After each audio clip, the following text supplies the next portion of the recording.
আসসালামু আলাইকুম। হ্যালো বন্ধুরা, তোমরা কেমন আছো? আশা করি তোমরা ভালো আছো। আমি আলহামদুলিল্লাহ ভালো আছি। আমার শখের কিচেনে তোমাদের সবাইকে স্বাগতম।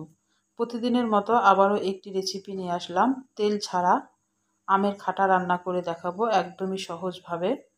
কাঁচা আম থাকতে থাকতে এই খাটাটা তৈরি করে রুটি দিয়ে কিন্তু এটা অনেক মজা লাগে। এই খাটাটা তৈরি করা টক ঝাল মিষ্টি আমের টকও বলতে পারো এটা, বা খাটাও বলা যায়। চলো শুরু করি। আমি এখানে আম নিয়েছি 2টা। আমগুলো একটু টুকরো টুকরো করে কেটে নিয়েছি, দিয়ে ভালোভাবে পরিষ্কার করে ধুয়ে রেখেছি। এবার চুলাতে গিয়ে একটা কড়াইয়ে আমগুলা দিয়ে দিব।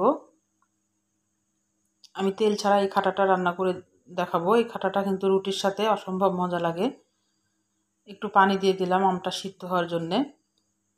পরিমাণ মতো লবণ দিয়ে দিলাম। লবণটা তোমরা বুঝে দিবা। আর কালারের জন্য একটু, খুবই সামান্য একটু হলুদ গুঁড়া দিলাম। এটা কালারের জন্যে দিলে কালারটা ভালো আসে খাটার। এই খাটাটা কিন্তু ভাত দিয়েও খেতে ভালো লাগে।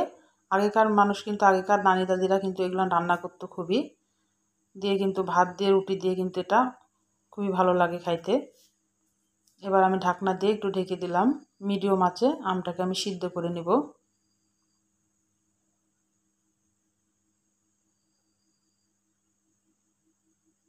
আর আমি খাটাটা কিন্তু গুড় দিয়ে রান্না করব, আখের গুড় দিয়ে। এটা চিনি দিয়েও রান্না করা যায়, খেজুরের গুড় দিয়েও রান্না করা যায়। আমি আখের গুড় দিয়ে রান্না করব। আমি সিদ্ধ হয়েছে কিনা একটু ছুরি দিয়ে কেটে কেটে দেখছি। আমার সিদ্ধটা আর একটু হবে। আমি এবার ঢাকনা দিয়ে আবার ঢেকে দিব সিদ্ধটা হওয়ার জন্যে।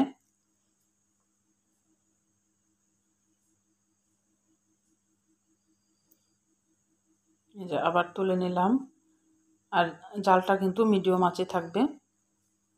দিয়ে এবার আখের গুড় দিয়ে দিলাম। আমার আমটা সিদ্ধ হয়ে গেছে। গুড়টাও তোমরা পরিমাণ মতো চেখে দিবা, মিষ্টি যে যেরকম খাবা। এবার ভালোভাবে মিশিয়ে দিতে হবে। একদমই অল্প উপকরণে আমি খাটাটা রান্না তৈরি করে দেখাচ্ছি, আর এটা তেল ছাড়াই।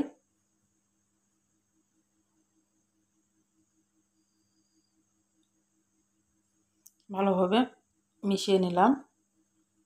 এখানে একটু ঝালের জন্যে আমি লাল মরিচের গুঁড়া দিয়ে দিলাম। খুব ঝাল করব না, হালকা একটু ঝাল ঝাল, একটু টক টক, আর মিষ্টিটাই বেশি হবে। ঝাল মিষ্টি টক হবে, সব কিছুর ব্যালেন্সটা একদম ঠিক থাকবে। তাহলে কিন্তু খাটাটা খেতে কিন্তু অনেক মজা লাগে। আর আমি কিন্তু ঘেটে দিচ্ছি আমগুলা, আমি গোটা গোটা রাখছি না। ওই 2টা আঠিগুলা থেকে যাক, পরে ফেলে দেওয়া হবে। তুলে ফেলে দিলেও হবে, আঠিগুলা না ফেললেও হবে। আমি একটু চামচের সাহায্যে আমগুলা একদম ঘেটে ফেলছি। আমি যেভাবে রান্নাটা করছি আমের খাটা, এভাবে একবার রান্না করে খেয়ে দেখতে পারো।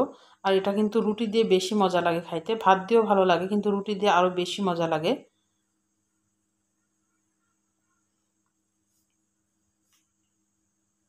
এবার পানিটা কিন্তু শুকিয়ে ফেলতে হবে।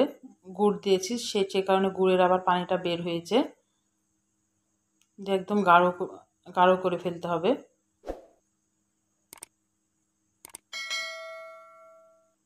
উঠে উঠে আসছে তখনই জানবা যে খাটাটা তৈরি করা হয়ে গেছে।